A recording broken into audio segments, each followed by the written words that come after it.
आप सभी का स्वागत है।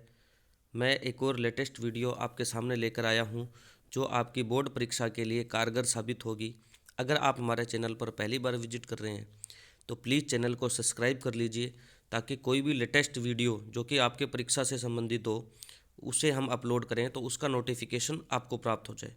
आज हम स्टार्ट करते हैं रसायन विज्ञान के लिए चैप्टर नंबर 2 विलियन से कुछ आने वाले महत्वपूर्ण सवाल। और आप मान लीजिए कि पेपर में आपको इन्हीं में से सवाल देखने को मिलेंगे। ज़्यादा समय को ख़राब ना करते हुए हम अपने क्वेश्चन की ओर बढ़ते हैं। पहला क्वेश्चन है, विलियन किसे कहते हैं? तो इसका आंसर है, दो या दो से अधिक रासायनिक पदार्थों के समांगी मिश्रण को विलियन कहते हैं। घटक जो अधिक मात्रा में होता है विलायक कहलाता है, एवं कम मात्रा में उपस्थित जो आपका अवयव होता है उसे अपने विलय कहते हैं। अगला क्वेश्चन हमारा है, एक ठोस का ठोस में विलयन का उदाहरण लिखिए। तो याद रखिए, मिश्र धातु जैसे कॉपर Au, जिंक कॉपर, ठीक है, अगर हम मिला दें तो ये एक ठोस में ठोस का विलयन है। अगला क्वेश्चन है आपका कि सांद्रता किसे कहते हैं? किसी विलायक की निश्चित मात्रा में उपस्थित विलय की मात्रा को सांद्रता कहते हैं।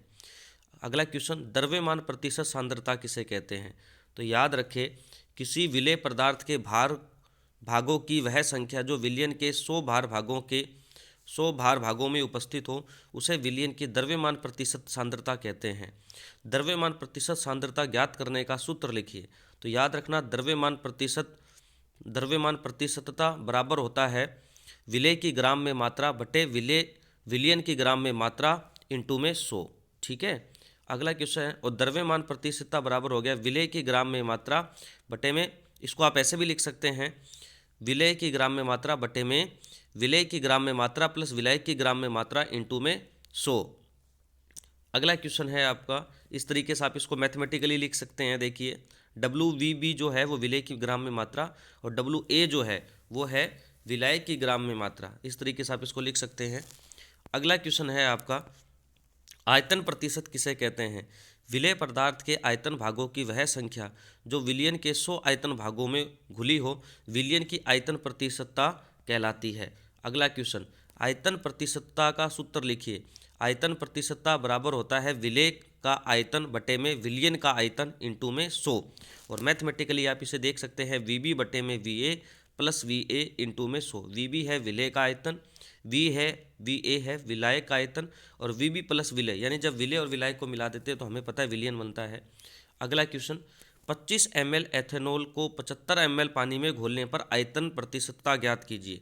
तो देखो, 25 ml को हमने 75 ml में घोला है, तो हमारा जो विलय का एथेनॉल का यानी विलय जो है वो VB कितना है 25 ml, और विलायक पानी का आयतन कितना है VA 75 ml। तो विलयन का कुल आयतन कितना हो जाएगा VB प्लस VA, यानी 25 प्लस 75 100 ml। अब सूत्र हमारे को पता है, आयतन प्रतिशतता क्या होता है, VB बटे में VB प्लस VA इंटू में 100। तो VB कितना है 25 और बटे में 25 प्लस 75 100, तो 25 बटा 100 गुणा 100, यानी 1/4 गुणा 100, 25% इसका सही आंसर आ जाएगा। अगला क्वेश्चन, द्रव्यमान आयतन प्रतिशतता किसे कहते हैं? किसी विलेय के भागों की वह संख्या जो विलयन के 100 भाग आयतन में घुली हो विलयन की द्रव्यमान आयतन प्रतिशतता कहलाती है। अगला क्वेश्चन, द्रव्यमान आयतन प्रतिशतता का सूत्र लिखिए। द्रव्यमान आयतन प्रतिशतता बराबर होता है विलेय की ग्राम में मात्रा बटे विलयन का आयतन इंटू में 100। अगला क्वेश्चन, 2% W/V NaCl का 50 ml जलीय विलयन बनाने के लिए कितना ग्राम NaCl की आवश्यकता होगी? तो देखो, W/V परसेंटेज हमें दिया हुआ है 2%, और विलयन का आयतन है 500 ml।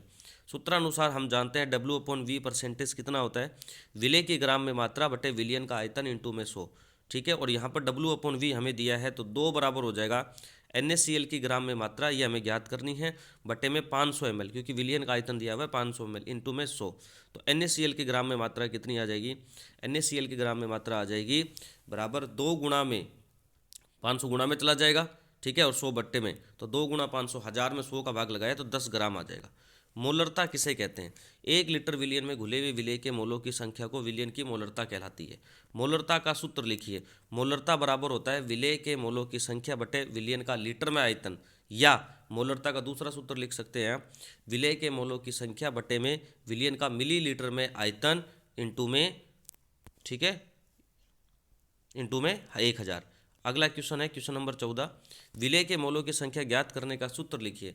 तो विलेय के मोलों की संख्या ज्ञात करने का सूत्र होता है विलेय का ग्राम में भार बटे विलेय का अणुभार, यानी small n is equal to W upon में कैपिटल M। डब्लू है विलेय का ग्राम में भार और कैपिटल M है डब्लू विलेय का अणुभार। अगला क्वेश्चन है मोललता किसे कहते हैं। विलेय के 1 किलोग्राम में घुले हुए विलेय के मोलों की संख्या को विलयन की मोललता कहते हैं। इसे स्मॉल m से व्यक्त करते हैं और small m is equal to विलेय के मोलों की संख्या बटे में विलायक का किलोग्राम में द्रव्यमान। ठीक है, और small m is equal to आप ऐसे भी लिख सकते हैं विलेय के मोलों की संख्या बटे विलायक का ग्राम में द्रव्यमान इंटू में 1000। जब आप ग्राम लिख देंगे तो मल्टीप्लाई 1000 आ जाएगा। अगला क्वेश्चन, उन सांद्रता इकाइयों के नाम लिखिए जो तापमान से प्रभावित नहीं होती। तो वो कौन कौन सी है, मोलरता है, द्रव्यमान प्रतिशतता है, मोल अंश है और पीपीएम है। अगला क्वेश्चन, उन सांद्रता इकाइयों का नाम लिखिए जो द्रव्यमान से प्रभावित होती है। तो वो कौन सी है, मोलरता, आयतन प्रतिशतता, द्रव्यमान आयतन प्रतिशतता, नॉर्मलता, फॉर्मलता। अगला क्वेश्चन, तापमान बढ़ाने पर मोलरता पर क्या प्रभाव पड़ता है। तो याद रखना मोलरता घटती है। विलेयता किसे कहते हैं, एक निश्चित ताप पर 100 ग्राम विलायक में घुले हुए विलेय की अधिकतम मात्रा को उसकी विलेयता कहते हैं। अगला क्वेश्चन, ठोस की द्रव में विलेयता को प्रभावित करने वाले कारक कौन से हैं। तो नंबर 1 पहला कारक है विलेय एवं विलायक की प्रकृति। समान प्रकृति वाले एक दूसरे में घुल जाते हैं। ठीक है, ध्रुवीय विलेय ध्रुवीय विलायक में घुल जाता है, इसी प्रकार अध्रुवीय विलेय अध्रुवीय विलायक में घुलेगा। और दूसरा जो प्रभावित करने वाला कारक है वो है तापमान।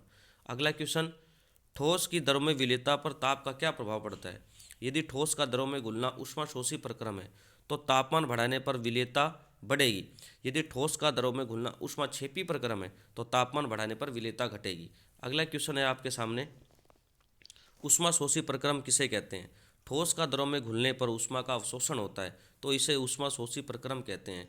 इसके लिए डेल एच का मान धनात्मक होता है, यानी डेल एच ग्रेटर देन हमेशा किससे रहेगा, 0 से रहेगा।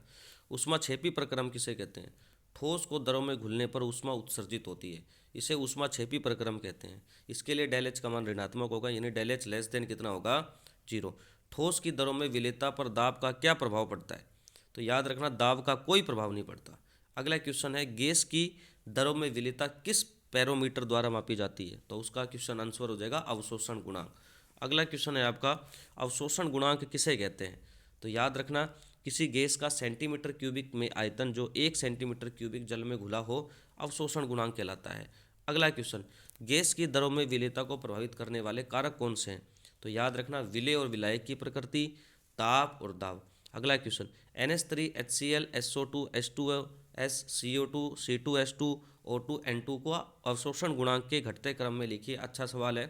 तो सबसे ज़्यादा अवशोषण गुणांक है NH3, उससे कम HCl, उससे कम SO2, उससे कम H2S, उससे कम CO2, उससे कम C2H2, उससे कम O2 और उससे कम N2।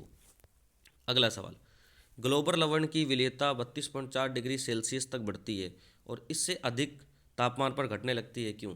तो 32.4 डिग्री सेल्सियस तक लवण का क्रिस्टलन जल अलग होता है, अतः विलेयता बढ़ती है।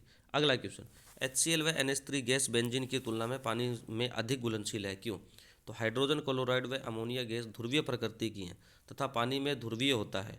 चूँकि ध्रुवीय विलेय ध्रुवीय विलायक में आसानी से घुल जाता है, अतः ये पानी में विलेय है, किंतु बेंजीन की प्रकृति अध्रुवीय है, अतः हाइड्रोजन क्लोराइड और अमोनिया बेंजीन में नहीं घुलते। अगला क्वेश्चन, गैस की द्रव में विलेयता पर ताप का क्या प्रभाव पड़ता है। तो याद रखना तापमान बढ़ाने पर गैस के द्रव में विलेयता घटती है। अगले क्वेश्चन की तरफ जाते हैं अपने, तापमान बढ़ने में या तापमान बढ़ाने से गैस की विलेयता क्यों घटती है। तो ताप बढ़ाने पर गैसीय अणुओं की गतिज ऊर्जा बढ़ जाती है, जिससे इनकी विलयन से निष्कासित होने की प्रवृत्ति बढ़ जाती है और विलेयता घट जाती है। अगला क्वेश्चन, हाइड्रोजन तथा हीलियम गैस के द्रव में घुलने पर ताप बढ़ाने पर विलेयता भी बढ़ती है, क्यों। तो याद रखें हाइड्रोजन तथा हीलियम गैस जब द्रव में घुलती है तो ऊष्मा का अवशोषण होता है, अतः तापमान बढ़ाने पर विलेयता बढ़ती है।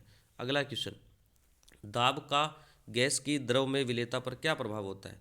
तो याद रखना दाब बढ़ाने पर गैस की द्रव में विलेयता बढ़ती है। अगला क्वेश्चन, दाब बढ़ाने पर गैस की द्रव में विलेयता क्यों बढ़ती है। किसी विलयन पर दाब बढ़ाने पर प्रति इकाई आयतन में गैसीय अणुओं की संख्या बढ़ जाती है, इसलिए गैस की विलेयता बढ़ जाती है। मोल अंश या मोल भिन्न किसे कहते हैं। मोल अंश एक सांद्रता इकाई है, एक विलयन में किसी घटक के मोल तथा कुल मोलों की संख्या के अनुपात को मोल भिन्न कहते हैं।